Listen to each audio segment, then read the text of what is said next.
Salut YouTube, j'espère que vous allez mieux que moi. Faut que je vous raconte une journée de ouf. Elle se classe dans le top 5 des journées les plus bizarres que j'ai vécues. Vous avez sûrement remarqué que je tousse. J'ai une bronchite. Donc j'ai téléphoné à ma grand-mère. Tu ne vois pas pourquoi je lui ai téléphoné? Et les vieilles recettes de grand-mère, ça te dit quelque chose? Si ça avait été les recettes de mon grand-père, j'aurais téléphoné à mon grand-père. Si ça avait été les recettes du SDF du coin, j'aurais téléphoné au SDF du coin. Et ben non, le dicton, c'est les vieilles recettes de grand-mère. Et elle m'a laissé un panel de solutions. Le miel, le sirop d'oignon, la moutarde. On la mange pas, t'as déjà mal à la gorge, tu vas pas te la faire cramer. Tu vas pas non plus te la mettre dans le trou de balle pour qu'elle remonte ton tube digestif. Bah non. Tu fais une pâte et tu te l'appliques là, sur le torse. Là, comme ça, bien généreusement sur le torse pour ouvrir les bronches et tout ça. Et là, il crue. Là, il crue. Une gousse d'ail, 2 à 3 fois par jour.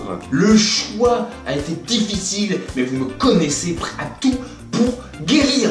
J'ai pris le miel. C'est super bon pour ta gorge. Et pour ton bide. Par contre, ça n'empêche pas que la nuit, tu croches tout. Alors ma femme m'a dit, plutôt ordonné, d'aller voir un médecin. Vous me connaissez les gars, quand on m'ordonne, j'applique. Surtout quand c'est ma femme. Le problème, c'est que mon médecin traitant est parti à la retraite. Tu ne vois toujours pas le problème. Nous ne prenons plus de nouveaux patients. Nous ne prenons plus de nouveaux patients. Nous ne prenons plus de nouveaux patients. Et là, tu le vois le problème, à un moment donné, j'ai pété un câble. Mais j'ai pété un câble. Comment je fais moi du coup moi hein? Je vais aux urgences, donc ça veut dire que je vais passer devant des gens à qui il leur manque un bras. Tout ça parce que vous voulez pas de nouveaux patients? Bah bravo. Ah oui. Oui bravo, bravo. Oui. Connasse. Enfin, après quelques heures et quelques jours, j'ai réussi à trouver un médecin qui voulait de moi. Mal aimé, je suis le mal aimé. Sur la route pour aller chez le médecin, j'ai découvert qu'il y avait une fiche d'urgence au cas où je perdais mon téléphone.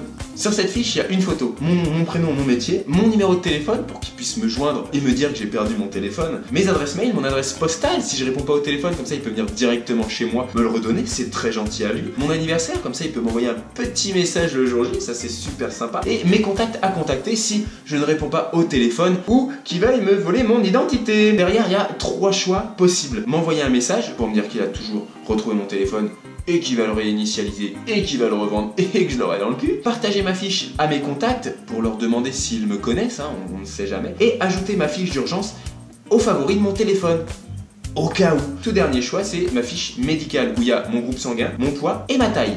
Non mais le mec, il a tout pour voler mon identité. Il a plus qu'à faire 2-3 opérations pour mon visage, ma taille, mon corps d'athlète, mon groupe sanguin, et le mec il fait ce qu'il veut. Soyons honnêtes, je trouve un téléphone, je le réinitialise et je revends. Enfin passons. Je suis chez le médecin, je lui explique que j'ai mal à la gorge, que j'arrête pas de tousser, que je prends du miel pour l'apaiser et que j'ai une bronchite. Le mec m'examine et me dit, effectivement c'est une bronchite. Je lui ai demandé des médicaments, vous savez, pour me soigner du coup. Pas la peine de médicaments, vous êtes presque au bout, elle va se guérir toute seule. What the fuck? Eh ouais Jackie, un escroc. Et encore, il continue. Vous réglez comment? Là les gars, je peux vous dire que j'ai agi par carte. Je suis sorti du cabinet, j'avais encore mal à la gorge. Mais en plus, j'avais une petite douleur au cul. Ma journée continua et je suis parti chez mes grands-parents fêter l'anniversaire de ma mère. Calmez-vous. Ne nous citez pas joyeux anniversaire en commentaire, elle est née en août. Ne me posez pas de questions. On fête ses 30 ans. Calmez-vous. Je vous comprends tout à fait. J'ai 24 ans, elle a 30 ans, ça voudrait dire qu'elle m'a eu à 6 ans. Ça fait maintenant 14 ans qu'on fête ses 30 ans. Si on part de ce principe-là, dans 6 ans, j'ai le même âge que ma mère. Pourquoi il y a des femmes qui restent bloquées à 30 ans? Je sais pas, elles grandissent normalement, puis un jour, pof, un déclic, elles restent bloquées à 30 ans. Je sais que plus on vieillit, et nous les hommes on devient beaux, et vous les femmes vous devenez moches. Y a pas de souci, pas la peine de se cacher, tout le monde le sait. À un moment donné, vous pouvez plus nous la faire. Elle peut dire ce qu'elle veut, personne ne croira qu'elle a 30 ans. Personne de sobre en tout cas. Du coup, après avoir mangé, ma grand-mère débarrasse. Mais je sais pas si votre grand-mère fait pareil, mais la mienne lave sa vaisselle. On se calme. Jusque-là, tout va bien. Après l'avoir lavé, sa vaisselle, elle la met dans le lave-vaisselle. Ah, je te jure. Quand je lui demande pourquoi elle fait ça, elle me répond comme ça, mon lave-vaisselle est propre. Après, je suis rentré chez moi et je suis parti me jeter. Trop d'émotions à une seule journée. Enfin, faut avouer qu'elle est quand même spéciale comme journée.